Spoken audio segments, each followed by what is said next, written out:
I'm the Grow Boss, and this is Garden Science, a series of videos dedicated to teaching you how to use the equipment you see in these pictures. I'll show you the right and the wrong way to set it up, and we'll just use these pictures as examples.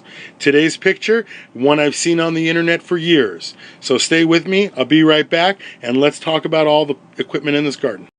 And if you want more information on growing, you can pick up a set of my No More Grow More flashcards from my website, thegrowboss.com. It's everything you need to know to grow, guaranteed. And while you're there, check out my other products. Alright, let's take a look at this garden and what are the three things we usually look for. We start with the plants, the equipment used to grow them, and the relationship between the two. Now this picture I've seen forever. I've seen this picture lots of times. Customers have brought it into the store. People seem to think that this is an awesome system, but truly I have no idea what's going on in this garden, and I'll show you why. You've got questions. My No More Grow More Fat cards have answers. Everything you need to know to grow, guaranteed. Okay, let's start with the plants. Although there aren't any plants, I'm going to talk about them as if they were, because look at this. If you tried to grow plants in this system, think about how close they would be, how small they would be. And really, we're talking about 6 plants per light, right? Because there's 4 lights. And so this would be like 6 plants per light. In this section here, if you tried to grow plants big enough, they'd be all over each other. They're all on top of each other. And not only are the buckets too close together, I'm trying to figure out what this thing and this thing is, because the cord runs out to here and here, and I don't know what those are. And if they're air pumps, you'd think they have one of those little cutaways where they bring in an air pump and they show you some air bubbles, but you don't really want that because O2 changes the pH drastically. So don't bother with the air stones, especially since in this system all of these buckets run back to the reservoir, and if you're going to flood and return this water 4 times a day, that mixes it up enough that you don't need to risk the air stones and the change in pH. Alright, when I come back, we're going to talk about the distance from the light to the garden, so stay with me, I'll be right back. If you like that video, you'll love my book, The Grow Book and Equipment Guide. It covers everything you need start to finish, all the nutrients, light, CO2, water, everything, and all the equipment, tent, fan, ducting, everything you need to know to grow. Buy a copy at your local hydroponics store or from my website, thegrowboss.com. Okay, the next thing I want to show you is how close these lights are to the plants. I cover the same idea about the spread on my No More Grow More Fat cards, but here, if these buckets are about 2 feet tall, right, buckets are about 2 feet tall, then halfway between the lights about 2 feet and another 2 feet there, right? So let's take a look, and if we try to grow a plant in these buckets, you can quickly see that these plants are going to overgrow this 2-foot line and they're going to be too close to the light. Even if you take a plant, you pinch the top, you pinch the top right here, and you grow this plant that's really bushy, and you grow a scrog, you're not going to have enough time and space in this garden. The buds are going to get closer than 2 feet to a 1,000-watt light. That's way too close. You're going to cook the buds. So you can see in this garden, based on this size, that these lights are way too close. Alright, stay with me, and we're going to look at the exhaust system next and the CO2, and we're going to see if that's set up right for this garden as well. I'm the Grow Boss. I'll be right back. Hydroponics can be confusing and expensive if you don't know what you're doing. That's why I wrote the Grow Book and Equipment Guide and these fat cards. Sold at your local store, it's everything you need to know to get started doing this without wasting all that money. I'm the Grow Boss. I wrote the book. Trust me, I answer the same questions every day, and this book is full of the answers. Okay, let's talk venting now. And let's talk about this controller and what it does and the relationship to this CO2 tank in the room. Okay, the CO2 tank also, this is the wire that delivers the CO2 to the room. Alright, this is the timer that controls the CO2, and this is the timer that controls the exhaust in the room.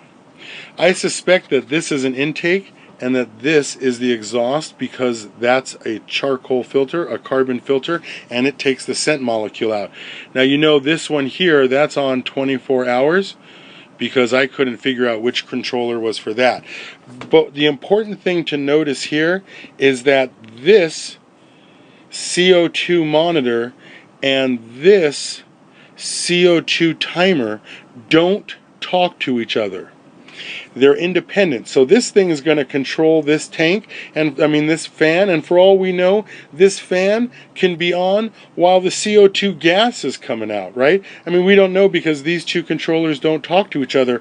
Sure, regardless, any CO2 that comes out is going to leave from into the fans from the vent, because this is on 24 hours. But what they should have done is this. What they should have done is this CO2 tank should have been put down here on the floor, fan filter, right? So it takes the air from the room, it filters it, and puts it back out into the room. Back out into the room. Then they wouldn't have needed this fan at all, because if you're not pushing any air out of the room, you don't need any air coming in the room. So all they needed to do was put that fan filter on the floor, and we would have been good, right? So now with the CO2 tank and regulator comes on, and the CO2 gas is coming out, then any CO2 that goes in here will also come back into the garden. Here, any CO2 in the fan filter will leave through that wall, and you're just throwing your CO2 away, especially because this timer has nothing to do with the CO2. And any CO2 you have will leave by the way of that center fan as well. The best thing they could have done for this garden would have been to leave the CO2 the way it is, let it vent into the garden. Here, this, and this shouldn't be on the ceiling. These two shouldn't be in the room at all. This fan filter should be on the floor, blowing out into the room and refiltering the same air and recirculating the same CO2 back into the garden, right? This fan here could have happily just blown the CO2 out across the plants, right? And so that's the idea. What also should have happened was this fan should not be there. Instead of venting these hoods, what you should have had is an AC here in the corner, and then vent the AC out of the room by itself with its own duct. That would have taken the hot air out. You could have used CO2. You wouldn't have exhausted any of it, and now you would have been using it the way it's supposed to be used. All right, hang on a sec, I'll be right back. You've got questions. My No More Grow More Fat cards have answers. Everything you need to know to grow, guaranteed. Pick up a set at your local hydroponic store or from my website, thegrowboss.com.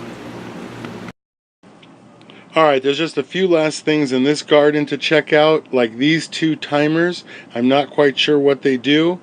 And you know, if you like this video, you can check out my other videos. Search Hydro Hustle. That's a reality show shot in my hydroponics store. All right, I think these two things may be related to these. I mean, these look like a pH and a TDS meter, like that Hannah style, but I don't know what they'd be doing down here on the drum. Maybe these two timers, maybe they go to the pumps down inside this drum here, but I don't see the black cords going up the side of the drum. All right, there's a couple other things, like let's take a look at these ballasts. I would suspect that they're 1,000-watt ballasts. Who goes through this much trouble? You know, this much trouble, all this and this CO2, if they're going to be like, what, a 400-watt? Forget about it. You know what I mean? Like, they're not going to bother. that doesn't look too safe. That definitely does not look like a 30 amp outlet. It could be, I suppose. I mean, that just looks like a regular 6-plug outlet. And so I'm not sure, even if these were 400 watts each, that's 1600 watts worth of ballast on a 20 amp room. All right, and there's, let's see, the one fan that's right here. All right, I'll show you something about that one fan, right? So if you were going to actually grow a couple of plants in this garden, where is this fan gonna blow? It's not gonna get past these plants right here, right? And so you'll need another fan on the floor blowing this way. You'll need something back here on the floor blowing into this corner. You always got to move that air, otherwise the plants will get hot, the garden will get humid, and it's overwhelming. All right, and one more thing. Let's talk about these two vents right here. Okay, this is an AC vent, and I'm going to guess that one comes in the room and the other sucks out of the room, right? With no fan filter on the floor, of course, anything that leaves the room is going to have an odor to it and mix throughout the rest of the house. But what I want to show you is this, and it's called the paper bag effect. If you take a paper bag and you are going to blow into it, right? You're going to blow into the paper bag and you're going to fill it up with air. You can only fill up the paper bag with air. I mean, right? You can't keep blowing into this paper bag. And so that's what people talk about, a sealed room, right? You can't blow into that paper bag. But then if you've got AC into the room and there's no AC leaving the room, once that room fills up with air, just like this paper bag, you're not going to get any more cold air. I can't tell you how many gardens make the mistake of sealing the room completely with no way out. So the room is sealed, right? And then you're going to try to blow air into a sealed room. Unless there's some hole, unless there's some port for the air to get out of, I'm not sure how you're gonna get any air out of the garden if there's no exhaust port, right? I mean, air in, air out, that's how that works. All right, I'm the Grow Boss. This was super fun going over this garden with you. Watch my videos, The Hydro Hustle. Always shop local. Buy my books. Let me know how your garden's turning out. Hope it all works out for you. Bye. I wrote the Grow Book and Equipment Guide and this set of fat cards because I'm tired of you guys asking me the same questions every day. The Grow Book and Equipment Guide and these fat cards, they answer all the questions you guys ask me every day, day after day, year after year. It's always the same questions, right? I mean, it's always the same questions, right? I mean, you know, is my light too close? All growers have the same questions. All growers have the same problems. I'm the Grow Boss, and I'm going to show you everything you need to know to grow. Guaranteed. Watch my videos, buy my books, always shop local.